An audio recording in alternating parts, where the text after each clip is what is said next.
जय हिंद। तो कैसे हो दोस्तों? आई होप आप सब अच्छे होंगे और आपकी तैयारी भी अच्छे से चल रही होगी। आज आपका भाई आपको क्रोमोसोम्स यानी गुणसूत्र के बारे में पढ़ाएगा।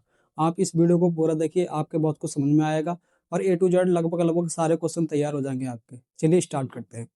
सबसे पहले समझते हैं कि जो गुणसूत्र होता है, गुणसूत्र पाया कहाँ जाता है। तो समझिए, जैसे हमारी ये कोशिका है, ये हमारी कोशिका है। इस कोशिका के अंदर ये केंद्रक होता है। ये केंद्रक आपको दिखाई दे रहा होगा। इसमें कुछ धागे नुमा संरचना होती है, वही हमारे क्रोमोसोम्स यानी गुणसूत्र होते हैं। जब इस इधर देखिए, इस वाली संरचना को अगर हम अलग से निकाल के देखें तो कुछ इस प्रकार दिखाई देगी। है जब धागे नुमा संरचना होगी और उसको अगर जूम करेंगे और ज्यादा जूम करेंगे तो कुछ इस प्रकार वो दिखाई देंगे। आपने ये चित्र देखा होगा, कुछ इस तरीके से एक्स जैसा होता है। तो यही होते हैं हमारे गुणसूत्र। अच्छा क्या है, इसको अगर और ज्यादा बड़ा करेंगे, माइक्रोस्कोप से देखेंगे तो कुछ इस प्रकार का हो जाएगा। कुछ और बड़ा करके देखेंगे तो कुछ इस प्रकार का बड़ा हो जाएगा। तो आज हम इसके बारे में समझेंगे। तो इसके बारे में समझने से पहले हमको कुछ बेसिक चीजें समझनी पड़ेंगी।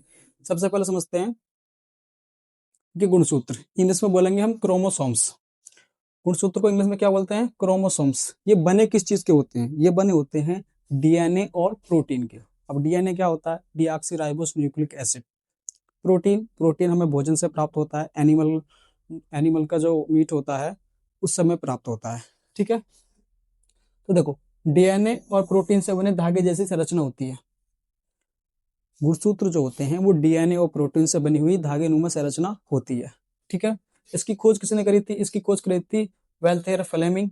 कुछ किताबों में वेल्थेयर फ्लेमिंग है, कुछ किताबों में स्ट्रासबर्गर है। मेनली अगर आपका क्वेश्चन अगर आ जाए कि गुणसूत्र की खोज किसने करी, तो आप ज्यादा से ज्यादा स्ट्रासबर्गर लिख कर आना। ये स्ट्रासबर्गर नाम के एक वैज्ञानिक थे। इन्होंने सबसे पहले गुणसूत्र की खोज करी थी कि हाँ भाई, गुणसूत्र नाम की भी कोई चीज होती है। ठीक है। अब देखते हैं इसका मुख्य कार्य क्या होता है। गुणसूत्र का मुख्य कार्य होता है कि आनुवांशिक गुणों को माता पिता से बच्चों तक पहुंचाना। इस चीज को समझिए कि आनुवांशिक गुण क्या होते हैं। देखिए, वे गुण जो एक पीढ़ी से दूसरी पीढ़ी में जाते हैं आनुवांशिक गुण कहलाते हैं। जैसे गांव देहात में बोलती हैं, लेडीज से बोलती हैं कि ये तो कहते अपने बाप को गया है, या इसका चेहरा या इसकी छप अपने बाप को गई है या माँ को गई है, कि इसके बाल अपने बाप की तरह हैं। इस तरीके से कुछ होता है ना, तो बाप की तरह हैं कहने का मतलब है कि गुणसूत्र जो होता है वो चीज होती है जो एक पीढ़ी से दूसरी पीढ़ी में इंफॉर्मेशन पहुंचाती है। जैसे किसी के पापा का कलर काला है, तो मान लीजिए कि उसके पापा काले हैं, तो हो सके कि बच्चे की संभावना भी है कि बच्चा भी काला होगा।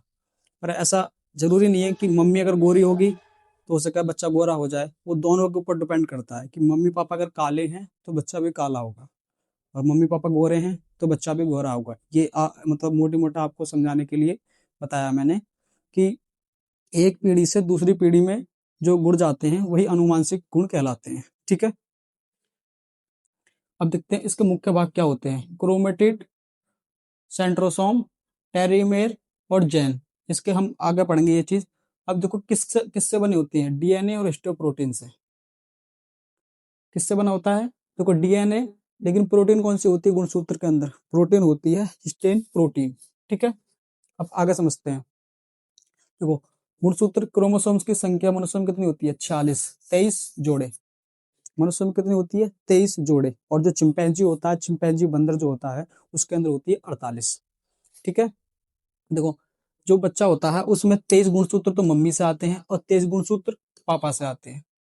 गुणसूत्रों के प्रकार ये भी अलग अलग प्रकार के होते हैं। देखो, 44 ऑटोसोम्स होते हैं और दो होते हैं सेक्स क्रोमोसोम्स। 44 होते हैं जो हमारी बनावट को दर्शाते हैं। जैसे मम्मी के पेट में कोई मतलब माँ है, उसके पेट में बच्चा बनना है, तो उसे कैसे पता चलेगा कि इसके दो हाथ होने चाहिए, दो टांग होने चाहिए, एक नाक होनी चाहिए, दो आंखें होनी चाहिए। ये सारी इंफॉर्मेशन गुणसूत्र में होती है, और गुणसूत्र के अंदर किसमें? डीएनए में। अब आप समझे होंगे कि जो भी इंफॉर्मेशन होती है कि बाल ऐसे होने चाहिए, त्वचा का कलर ऐसा होना चाहिए, दांत ऐसे होने चाहिए, सारी चीजें किसमें लिखी हुई होती है? गुणसूत्र। और गुणसूत्र के अंदर भी किसमें? डीएनए में। ठीक है। तो देखो, 44 गुणसूत्र तो हमारी देही बनाते हैं, यानी ऑटोसोम्स शरीर का निर्माण करते हैं। और दो गुणसूत्र जो होते हैं सेक्स क्रोमोसोम्स होते हैं। कहने का मतलब ये है कि दो गुणसूत्र ये निर्धारित करेंगे कि ये बच्चा जो पेट में बन रहा है, ये लड़की बनेगी या लड़का बनेगा। ठीक है। लिंग लिंग निर्धारण। देखो, अगर माँ के पेट में जाके अगर एक्स वाई मतलब मिलते हैं गुणसूत्र, अगर एस वाई गुणसूत्र मिल गए तो पुरुष का मतलब लड़का बनेगा, और स्त्री में एक्स एक्स, लेकिन निषेचन के टाइम में अगर एक्स वाई गुणसूत्र मिलते हैं, ठीक है, तो पुरुष यानी लड़का बनेगा, और स्त्री का एक्स एक्स। ठीक है, आगे देखते हैं आकार के प्रकार। ये आकार के प्रकार हैं इसके, मेंट्रोसेंट्रिक, सब मेंट्रोसेंट्रिक, एरिकोसेंट्रिक और टेरिकोसेंट्रिक, ये आगे पढ़ेंगे हम। ठीक है, अब देखते हैं कोशिका विभाजन। कोशिका विभाजन, जो गुणसूत्र जो होते हैं वो कोशिका विभाजन के समय ही विभाजित होते हैं।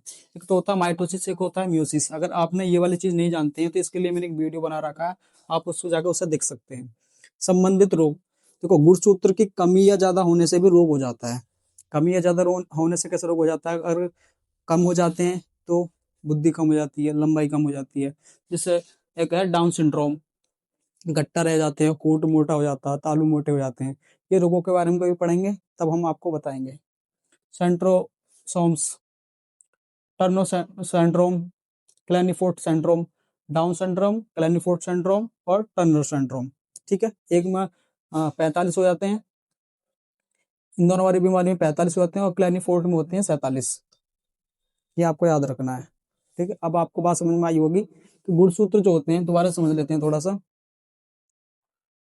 गुणसूत्र डीएनए प्रोटीन के बने होते हैं, कोशिका के अंदर केंद्रक में होते हैं। खोज करी थी वेल्थर फ्लेमिंग और स्ट्रासबर्गर ने। मुख्य कार्य अनुवांशिक गुणों का माता पिता से बच्चों तक पहुंचाना। मुख्य भाग ये हो गए सेंट्रोम, क्रोमोटाइड, सेंट्रोसोम और टेरीमेर।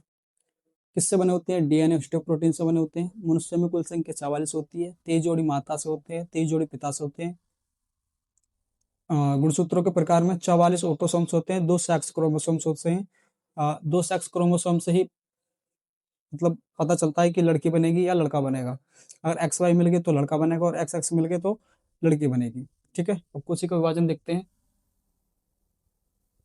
कोशिका विभाजन माइटोसिस प्रकार से होता है, एक म्यूसिस होता है। संबंधित रोग हमने देख ले। अब देखते हैं ये, देखो ये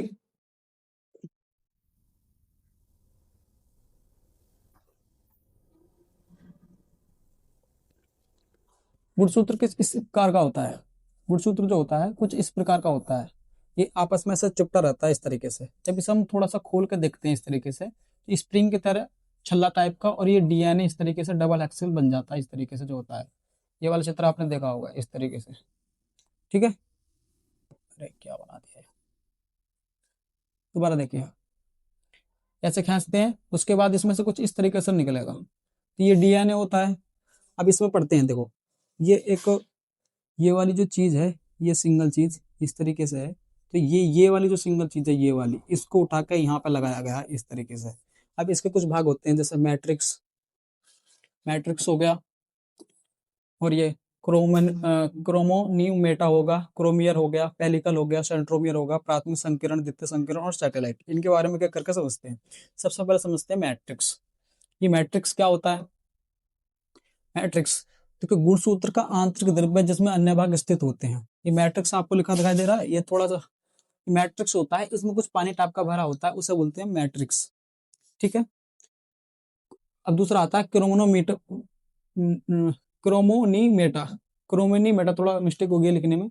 ये पतले धागे जैसे तंतु जिसमें गुणसूत्र बनता है, ये आपको दिखाई दे रहा है इस तरीके से कुछ, यही है क्रोमोनोमेट मैनीमेटा, क्रोमोनी मैनीमेटा, क्रोमोनी मैनीमेटा। ठीक है, अगला है क्रोमोमियर। क्रोमोमियर क्या, क्रोमोमियर पर पतली छोटी छोटी दाने जैसी, मतलब दाने टाइप की ये कुछ कुछ बूंदी लगी होती हैं, इन्हें हम जीन्स बोलते हैं। ठीक है, अगली चीज है पेलिकल। तो पेलिकल है गुणसूत्र की बाहरी पतली झिल्ली। ये जो पेलिकल होती है, ये बाहरी आवरण जो है, इसे हम पेलिकल बोलते हैं, ये गुणसूत्र की बाहरी झिल्ली होती है। अब आता है प्राथमिक संकीर्ण, जो सेंट्रोसोम का मुख्य भाग संकुचित भाग होता है, सॉरी सेंट्रोमियर। ये देखते हैं, ये सेंट्रोमियर जो होता है, ये प्रथम संकीर्ण होता है। गुणसूत्र का संकुचित मध्य भाग जहां दोनों भुजाएं जुड़ती हैं। ठीक है, उसके बाद है प्राथमिक संकीर्ण। जो पहला संकीर्ण है, इस तरीके से यहाँ से कुछ पेचक सा जाता है ये सेंट्रोवल का सेंट्रोमेरल वाला मुख्य संकुचित भाग। अब आता है द्वितीय संकीर्ण, यानी दोबारा से ये पिच कहेगा, तो गुणसूत्र का दूसरा संकुचित भाग कौन सा होता है, ये वाला होता है। अब आता है सैटेलाइट, द्वितीय संकीर्ण के बाद छोटा गोल भाग कौन सा है, ये। दोबारा से समझिए,